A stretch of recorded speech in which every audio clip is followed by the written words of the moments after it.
Hi and welcome back to Her Engineering Notes. In the previous video, we looked at energy, head, and Bernoulli's equation. In this video, we're focusing on another core principle in hydraulics, the continuity equation. This equation explains how flow rate, velocity, and area are related, and it appears everywhere in hydraulics. Once you understand this, many problems become much easier to approach. The continuity equation is based on one simple idea, and that is mass cannot be created nor destroyed, and this links directly with the conservation of mass. In hydraulics or fluid mechanics, this means that the amount of fluid flowing into a system must be equal to the amount of fluid flowing out, as long as there's no storage or leakage in the system. This principle is used in pipe flow, open channel flow, nozzles and contractions, and Bernoulli's problems.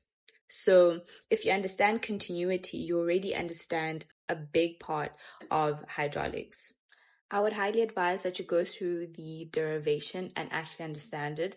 I won't be going through it, but if you would like me to share an image of the derivation, I can do that in the next video in the bio.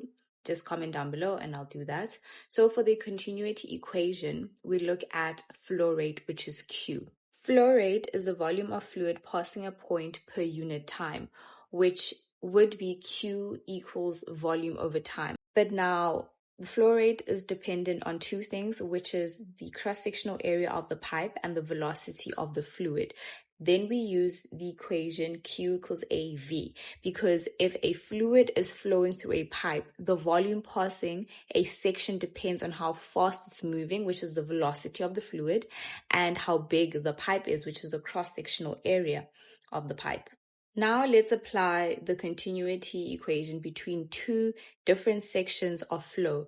So if the flow is steady and incompressible, the flow rate at section 1 must be equal to the flow rate at section 2, which we would write the equation as Q1 is equal to Q2, and then we can break it down again to say A1 V1 equals to A2 V2.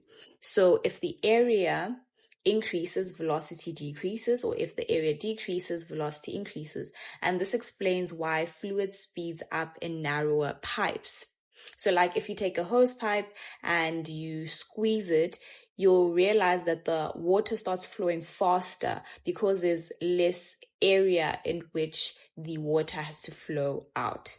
The assumptions that we need to keep in mind is that the flow needs to be steady, incompressible, and there shouldn't be any leakage.